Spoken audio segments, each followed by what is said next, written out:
Dr. Bill Diamond here, and I'm here to talk to you about the second of the three things that top leaders all do and why you probably won't do them. Well, I hope I got your attention, but there is a difference between what top leaders do and what the rest of us tend to do. So the second thing that top leaders all do is they have some form of a weekly personal business meeting. You know, I get a chance to speak to about 150 audiences every year. I've spoken to 2,400 audiences in the last 20. And about 100 or 200 of them in the last couple of years, I've asked them this question: how many of you have a weekly personal business meeting with yourself every single week? Well, I was astounded to see that only about 5% of audience members raised their hand. But what I do know is my millionaire friends and clients all have a weekly personal business meeting. One gentleman I know uses just a 3-ring little binder that's in his back pocket. Very old school. Other people use apps. Whether it's old school or digital, you got to have one. Now, why is it so important? Well, the best way to show you the reason why it's important is to have you look at your calendar right now. And that is to look for whether or not your workouts are listed alongside of your work appointments and doctor's appointments and things with family and parties. Are things that you're going to do for yourself listed? Have you blocked out time for personal and spiritual and other areas, times with friends?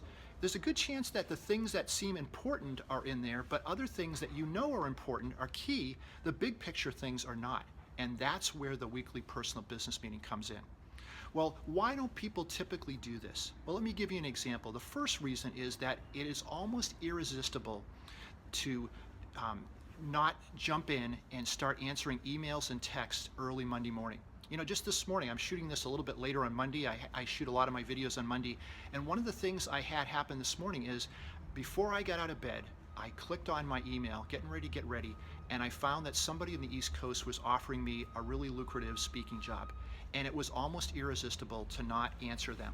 While I was having a quick breakfast, I looked down and recognized that somebody had reached out to me Friday afternoon offering me a consulting job here in Los Angeles. And boy, I wanted to jump on that as well. But I remembered that the better way to go is to have an early morning weekly personal business meeting. So I did that. I scheduled my workouts. I scheduled time with my wife. I scheduled time with friends, spiritual things, the holidays, all those things I put in. And those are things that I probably wouldn't get to the degree I will because I had a personal business meeting. Well, if I got your attention, before I tell you the last reason why you probably won't do it, I'm going to tell you about a great resource that I've used myself and with my mastermind group. They're for my friends at Keller Williams, and it's the book. It's a bestseller. It's called The One Thing by Gary Keller and Jay Papasan. It's an excellent guide. It will help you plan your life goals, your yearly goals, your weekly, your monthly, right down to the day. This will be a great template to get you thinking strategically. And isn't that what a weekly personal business meeting is all about? Well, what's the last reason why people don't tend to do this? Because it takes discipline that we often don't have. Some of us suffer from what we might call corporate ADD or OCD.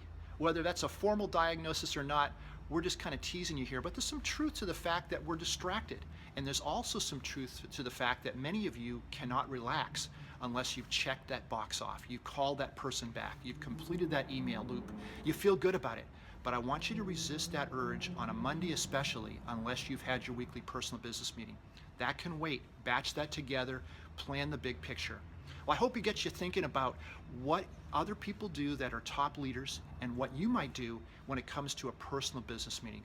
It has changed my life as a corporate coach and speaker, and it will change your life whether you're on your own or working in a company. That's our second of the three things that top leaders all do and why you probably won't do them. Stick around and we'll tell you about number 3. This is Dr. Bill Diamond. Thanks for watching.